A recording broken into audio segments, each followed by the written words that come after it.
नमस्कार मंडळी, आज आपण करतोय मस्त मेथी मटर मलाई. आणि हे करताना आज आपण दूध, क्रीम, फ्रेश क्रीम कसलाही वापर करणार नाही, इवन सायसुद्धा घालणार नाही. तरीसुद्धा आपलं मेथी मटर मलाई बघा कशी मस्त क्रीमी झालेली आहे. चव हॉटेलपेक्षासुद्धा मस्त येते. टेक्स्चर बघा कसं मस्त आलेलं आहे. तर अशी ही मेथी मटर मलाई करायला चला सुरुवात करूया. यासाठी मेथी आणल्यावर व्यवस्थित निवडून घ्यायची आहे, धुवून घ्यायची आहे आणि त्यानंतर पाणी निथळल्यावर आपण तिला चिरून घ्यायची आहे. आणि इथे मी काय केले, 10-12 काजू गरम पाण्यामध्ये भिजत घातले. मेथीचं पाणी निथळलं का मस्त मेथी बारीक चिरून घ्यायची. मेथी घेताना ना कधी पण ना कवळी मेथी घ्यायची, म्हणजे भाजीनं त्याची कडसर होत नाही, भाजीला टेस्ट मस्त येते. अगदी कवळी मेथी होती माझी, तर मस्त बारीक चिरून घेतली. कढईमध्ये अर्धा चमचा तेल घातले आणि त्यावर आपण मेथी परतून घ्यायची. तर मेथी परतताना मीठ वगैरे काही घालायचं नाही, फक्त मेथी परतून घ्यायची. पहिले तिला थोडंसं पाणी सुटेल आणि त्यानंतर थोडीशी कोरडं होईपर्यंत आपण तिला छानपैकी परतून घ्यायचं. असं केल्याने काय होते, मेथी इथे शिजली जाते, त्याचबरोबर तिला बिलकुल पण कडूसरपणा येत नाही. इथे घेतलेत मी ते काजू मिक्सरच्या भांड्यामध्ये घालून घेतले आणि मिक्सरमध्ये थोडंसं पाणी घातलं आणि जेवढे बारीक आपल्याला करता येईल ना तेवढे बारीक करून घ्यायचे. तुमच्या मिक्सरमध्ये जेवढे बारीक होईल तेवढे.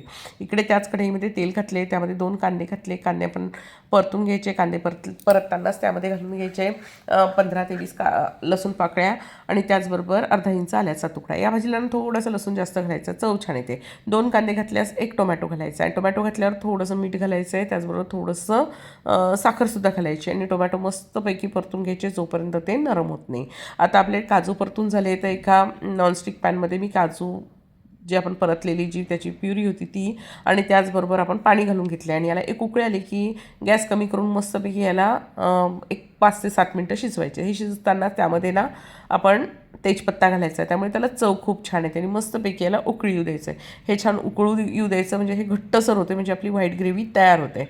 इकडे बघा आपले टोमॅटो मस्त नरम झालेले आहे, कांदा पण छान नरम झाला आहे. यामध्ये 4-5 2-3 हिरव्या मिरच्यासुद्धा घालून घ्यायच्या आहे आणि मिक्सरला अगदी बारीक वाटून घ्यायचं आहे. कढईमध्ये आपण 2 चमचे तेल घातले. तेल घातल्यावर जिरं घालायचं आहे.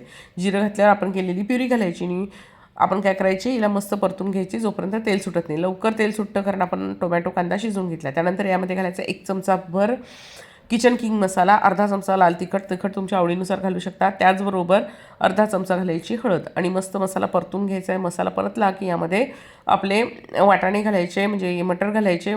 फ्रेश मटर होते त्यामुळे मी ते उकळून घेतले, शिजवून घेतले पाण्यामध्ये आणि त्यानंतर घातले. त्यानंतर आपली परतलेली मेथी घालायची, चवीनुसार मीठ घालायचं, चिमूटभर साखर घालायची आणि आपण केलेली व्हाईट ग्रेव्ही घालायची. याने ज्याला क्रीमी टेक्स्चर येतं, चव अतिशय मस्त येते. याला मस्त क्रीमी टेक्स्चर येतं. सगळ्यात शेवटी आपण कसुरी मेथी घातली आहे. तुम्हाला हवं असल्यास तुम्ही मलाईसुद्धा घालू शकता, पण तशी पण छान लागते. नक्की करून बघा.